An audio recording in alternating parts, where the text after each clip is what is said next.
jusqu'à 18h. Actuellement, Marc-André Boivin, Alexandra Duval avec moi en studio. On va parler de chiens pour les prochains instants. Je sais que nos auditeurs aiment beaucoup les chiens et peut-être des gens qui sont en processus d'achat de petit animal de compagnie ces jours-ci et qui se posent des questions. Comment bien choisir la race? Et on ne connaît pas trop ça. Là, je vous amène les résultats d'une étude. J'ai attrapé ça sur le site de la presse aujourd'hui. C'est une étude anglaise qui a été menée auprès de plusieurs chiens. Là, je ne vous donne pas tout de suite. Auprès des chiens? Auprès des chiens, oui. Ouais, c'est sûr que c'est idéalement une histoire de chiens. Ouais, c'était drôlement formulé, hein? Ben, on a compris ce que vous vouliez dire. Alors, bref. Et moi, j'aime ça, vous taquiner. Vous faites bien. Je reformule. Les chercheurs ont analysé des données recueillies sur plus d'1,5 million de chiens à travers le Royaume-Uni pour, comme ça, guider les futurs propriétaires dans leurs acquisitions. C'est un texte de l'agence France Presse. Alors, ce qu'on a fait, première étude, à examiner les variations de l'espérance de vie des chiens en fonction d'un large éventail de facteurs, notamment la race, la taille, la forme du visage et le sexe. Ça été présenté. La forme du visage? Oui, absolument. L'autrice principale de l'étude, elle s'appelle Kirsten Macmillan, donc étude très sérieuse parue dans la revue Scientific Reports. Et ce qu'on comprend, c'est qu'un mâle de taille moyenne au visage plat, comme un bulldog anglais par exemple, a près de 3 fois plus de chances de vivre moins longtemps qu'une femelle de petite taille au museau allongé, comme un teckel nain ou encore un petit lévrier italien. Ça, c'est la grande conclusion. Alors, l'étude menée aussi sur plus de 150 races et croisements à travers le Royaume-Uni, on a déterminé que l'espérance de vie médiane de tous les chiens, c'était de 12 ans et demi. Et ça tombait à 9,8 ans pour le bulldog français, qui, on le sait, était classé l'an passé comme la race la plus populaire aux États-Unis par l'American Kennel Club. Et là aussi, les études ont aussi démontré que le nez court des chiens à face plate, qu'on dit brachycéphale, qui les fait ressembler davantage à des bébés humains. Et c'est peut-être pour ça qu'on les trouve davantage mignons. Il y a peut-être un processus psychologique, mais le problème de ces chiens-là, c'est que cette particularité-là provoque d'importants problèmes respiratoires par obstruction des voies. Et les organisations de protection des animaux, d'ailleurs, font des campagnes pour que les gens reconsidèrent un peu l'achat de ces chiens-là. Puis on dit que les résultats de l'étude mettent en évidence une véritable crise de santé et de bien-être chez les chiens brachycéphales. Ça a été donc souligné par Dan O'Neill. Lui, c'est le président d'une organisation qui s'appelle Brachycephalic Working Group, alors clairement qui est pas mal dans le thème. Et on dit pour lui que c'est crucial que le public donne la priorité à la santé de l'animal plutôt qu'à ce qu'il trouve mignon. Et puis on dit. Pour un gros golden blanc, un gros nez, là. Là, j'ai pas. il a le nez relativement allongé, c'est bon. Ouais, ça c'est si bon. le nez plat, il y aura un petit souci, mais comme il est plus gros, ça c'est un facteur négatif. Et j'ai eu un golden, rassurez-vous, puis il est mort à 14 ans. Bon. Il a été en bonne santé jusqu'à 13 ans et demi. Espérance moyenne de tous les chiens, 12 ans et demi. Alors, c'est bon pour votre golden. Oui. Et puis, on termine en disant que les chiens ont l'espérance de vie la plus longue. Alors, si vraiment vous voulez et vous espérez avoir un animal de compagnie qui va être avec vous longtemps, donc les choix à faire, le Lancashire Heeler, donc 15,4 ans. Mais je connais pas cette race-là. Désolé. Suivi par les épagnols tibétains, ça on les connaît mieux, 15,2 ans. Et les teckels miniatures, moi je les trouve très beaux, les teckels. J'adore les teckels et on dit espérance de vie de 14 ans, toujours selon l'étude. Puis on ajoute que les femelles ont tendance à vivre un peu plus longtemps que les mâles, avec une espérance de vie de 12,7 ans contre 12,4 ans. On suit quelques mois, vous allez me dire. Lequel, c'est un petit chien qui jappe tout le temps? Oh non, arrêtez, ils sont mignons. Oh, il jappe, Je sais pas. Ça. Ben, un peu, mais bon, je les trouve mignons. J'en ai pas, mais je les trouve Petit mignons. chien qui jappe, moi là. On est mieux qu'un chat. Non, On a 2 chats à la maison. Il y en a 2 qui miaulent tout le temps. Est-ce que c'est mieux? Ah, ben là, C'est ça. Posez la question s'il répond. pour les nourrir, qui ont. Inquiétez-vous pas, ils sont traités aux petits oignons. Ces 2 chats-là. Alors, si vous êtes curieux d'en savoir davantage, le texte qu'on peut retrouver sur le site de la presse aujourd'hui, et il est titré « Chez les chiens, mieux vaut être petit au long museau que grand à face plate ».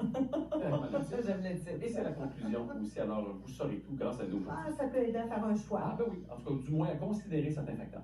Parfait. Voilà. Alexandra, Oui. on va aller aux informations. Grosse nouvelle aujourd'hui, la coalition Avenir Québec qui renonce pour l'instant au financement privé du parti. Oui, tant qu'il n'y aura pas d'entente avec les autres partis, François Legault juge que les dons privés n'ont plus leur place. Je me rends bien compte qu'il y a des doutes encore chez plusieurs personnes sur ce financement privé. La CAQ est embourbée, on le sait, depuis quelques jours, dans une controverse alors que plusieurs élus caquistes ont proposé un accès privilégié aux ministres, moyennant une contribution de 100 $. En renonçant aux dons privés, François Legault admet que la CAQ va se priver d'une part importante de ses revenus, mais il croit que son intégrité n'a pas de prix. Mais moi, il y a une chose que je ne suis pas capable capable d'accepter, c'est qu'on remette en question mon intégrité, l'intégrité de mon parti, de nos députés. Donc, on va renoncer à beaucoup d'argent, mais on va se débrouiller avec la partie du financement qui est publique. Pour vous donner une idée de ce que ça peut représenter, la CAQ a encaissé 1 350 000 $ en contribution individuelle en 2022 contre 6 400 000 $ en financement public. Et cette nouvelle décision de la CAQ fait l'objet de critiques de la part des partis d'opposition. Voici le co-porte-parole de Québec solidaire, Gabriel Nadeau-Dubois, suivi du chef du Parti québécois, Paul Saint-Pierre Plamondon. François Legault fait exactement ce que les Québécois sont tannés qu'il fasse, c'est-à-dire il prend des décisions erratique, improvisé, encore une décision sur un coup de tête, c'est un geste de panique. La CAQ dit qu'il faut arrêter les dons populaires, s'engage à ce que les citoyens ne puissent plus donner un maximum de 100 $. Évidemment, là, ça n'a aucun sens. Tout ce qu'on demande à la CAQ, c'est de cesser de faire miroiter une contrepartie contre les dons. C'est simple. C'est simple et on va en reparler, assurément. Le ministre québécois du Travail, Jean Boulet, a déposé ce matin son projet de loi pour moderniser les pratiques dans la construction. Le texte veut pallier le problème du logement ainsi que celui de la main-d'œuvre dans l'industrie. Le ministre compte notamment alléger les mécanismes réglementaires et décloisonner plusieurs métiers. Par exemple, permettre à un plâtrier de peindre sur un chantier quand il a fini son travail initial. Il veut également faciliter la mobilité des employés entre les régions. Actuellement, il faut avoir travaillé 1500 heures avec le même employeur pour bénéficier de la mobilité entre les régions. Et avec ce nouveau texte, la moitié sera suffisante. Réaction, celle d'Éric Boisjoli, directeur général de la FTQ Construction, qui était sur les ondes d'RDO au cours des dernières minutes. Parce qu'il y avait beaucoup d'enjeux syndicaux. La première, c'est de la mobilité provinciale. Vous en avez parlé, on a entendu parler beaucoup par les années passées, dernièrement aussi. Nous, de protéger l'employabilité régionale. Je pense que les mères et les pères de famille, je pense qu'ils veulent travailler dans leur région. On parle beaucoup de conciliation travail-famille. Je pense que les gens de région-là veulent travailler dans leur région. Ils ne veulent pas déménager ailleurs pour aller gagner leur vie à l'extérieur avec des horaires, dans le fond, qui sont acrobatiques. Le projet de tramway qui est sur la glace fait mal à l'économie de la ville. Québec International révélait hier qu'une entreprise sur 4 avait dû faire des mises à pied l'an dernier dans la région.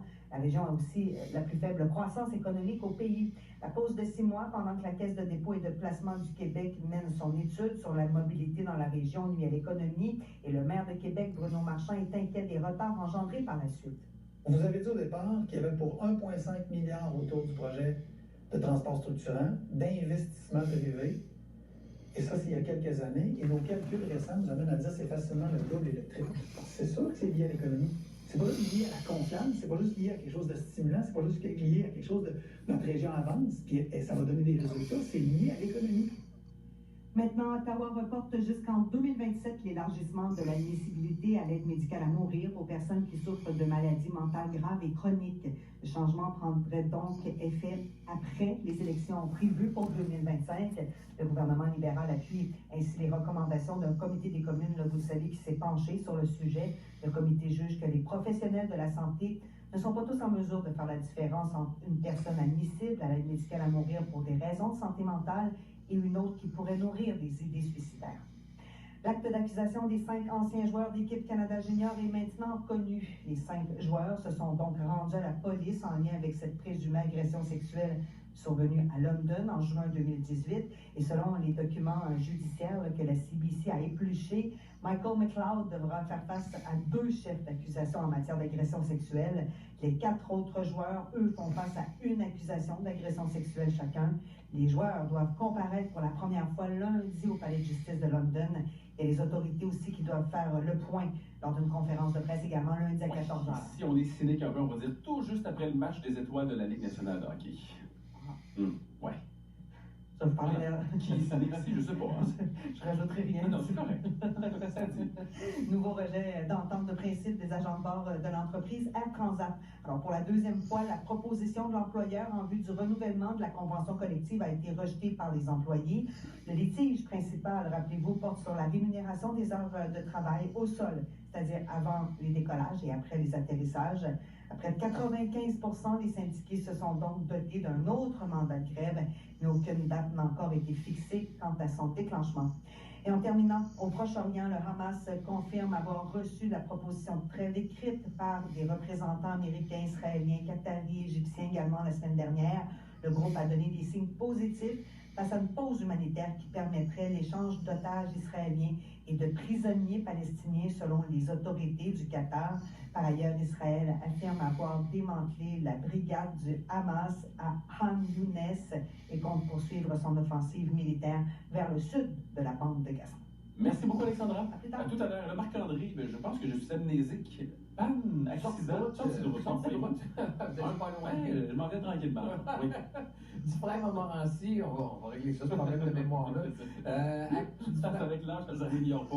C'est ce qui se passe. À la hauteur du pont de l'île d'Orléans, on a eu une sortie de route au cours des dernières minutes. La voie de gauche est bloquée présentement de ce côté. Alors, ça nuit un peu à la circulation. Ça ne cause pas de bouchons monstres, mais il y a quand même un petit ralentissement dans le secteur là, pour du frère Montmorency, direction ouest. Charest-Ouest également, on a eu un accrochage au cours des dernières minutes à la hauteur de la rue Einstein, tout juste après Robert Bourassa. Donc, entre Robert Bourassa et Henri IV, la voie de droite est bloquée et ça nuit pas mal à la circulation. Là, déjà, on commence à avoir une bonne congestion dans ce secteur-là. On a des ralentissements aussi pour le côté est de Charest, depuis Blaise Pascal jusqu'à Henri IV, mais aussi entre Henri IV et Robert Bourassa et à l'approche Saint-Sacrement. Tout ça est bien compliqué à cette heure-ci. Ça s'est allongé aussi pour nos bouchons pour la traversée vers la rive sud. On est arrêté avant Charest du côté d'Henri IV Sud. Alors, on a quand même un bon embouteillage jusqu'au pont. C'est par choc contre par choc à partir du chemin Sainte-Foy sur Duplessis direction sud. On commence à avoir un peu d'attente aussi pour les boulevards Laurier, Champlain et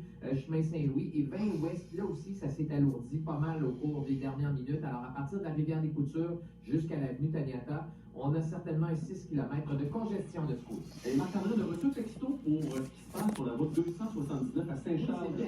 Avec un véhicule qui a fait un train route 279 direction sud. Et on dit dans ce texto que ça nuit à la circulation présentement, mais il n'y a pas de blessés graves. Ça, c'est la bonne nouvelle. C'est ce que nous dit l'auditeur, on se croise les doigts pour que ce soit bel et bien le cas, mais quand même, c'est compliqué dans le secteur-là. Oui, effectivement, ça nuit à la circulation. Et j'ajoute à ça un accident, un accrochage sur l'autoroute Laurentienne à la hauteur de la rue des Embarcations. Donc, ça risque de, je ne sais pas si c'est où la rue des Embarcations. C'est près de la sortie du quartier Saint-Roch, l'autoroute Laurentienne, c'est exact, qui vous mène à la marina Saint-Roch. D'accord, donc rue des Embarcations, vous voyez, j'en apprends encore vous avez raison, secteur Pointe-aux-Trembles, c'est rue de la Croix-Rouge, dans ce coin-là. Oui, c'est ça, puis la rue des Embarcations, c'est celle qui vous mène jusqu'à la marina. Parfait. Alors, secteur de la rue des Embarcations, pas de blessés, mais policiers en route. OK, pour un autre banlieue, hein? Ben, vous êtes pas mal banlieue, moi aussi, oui, mais rue des Embarcations, ça me disait pas grand-chose. Ben, il me semble que comme il y avait eu des grosses fouilles archéologiques l'an passé dans ce secteur-là aussi, si je me rappelle bien. Alors, on a un accrochage présent. OK. Merci Marc-André. Marie-Audrey, que vois-je à l'extérieur de la neige? Ben oui, mais ça se rafraîchit quelque peu. De notre faible bruine, on passe à quelques flocons, mais là, il n'y a pas d'accumulation là-dedans, c'est tellement fin, mais c'est vrai qu'on a changé de type de précipitation. On en a des accumulations plus significatives, mais il faut aller vraiment plus au nord, vers Bagotville, entre autres, où on a rapporté un 7 cm de neige. Nous, finalement, c'était pas grand-chose parce que les températures ont été bien douces. On a eu plusieurs heures de brume verglaçante, on a eu des conditions de brume. Encore à cette heure-ci, il y en a de la brume, donc soyez vigilants. Et il y a un avertissement de smog qui est maintenant terminé pour la Beauce, pour Montmagny-Lillet et pour Québec. On est à -1 en ce moment, très faible précipitation comme ça pour le reste de la journée, -4 le minimum l'année prochaine, très doux pour la période. Et on reste dans la douceur pour plusieurs journées. C'est ainsi qu'on commence le mois de février, à l'image finalement de janvier, qui a été plus doux que la normale. Donc vendredi, oui, du soleil, encore une bonne présence nuageuse, on est à -2, plein soleil pour samedi et dimanche, -5, -6 aussi pour lundi avec le soleil, -4 pour mardi. Puis là, je me rends même jusqu'à mercredi, encore une belle journée ensoleillée à -2 degrés. Ouais, ça fait du bien entendre aussi. On aime ça le soleil. Ah, ben oui, ça a été tellement gris en décembre, en janvier. Ça va se reprendre un tout petit peu. Voilà. Merci beaucoup Marie-Audrey. À tout à l'heure, 16h15.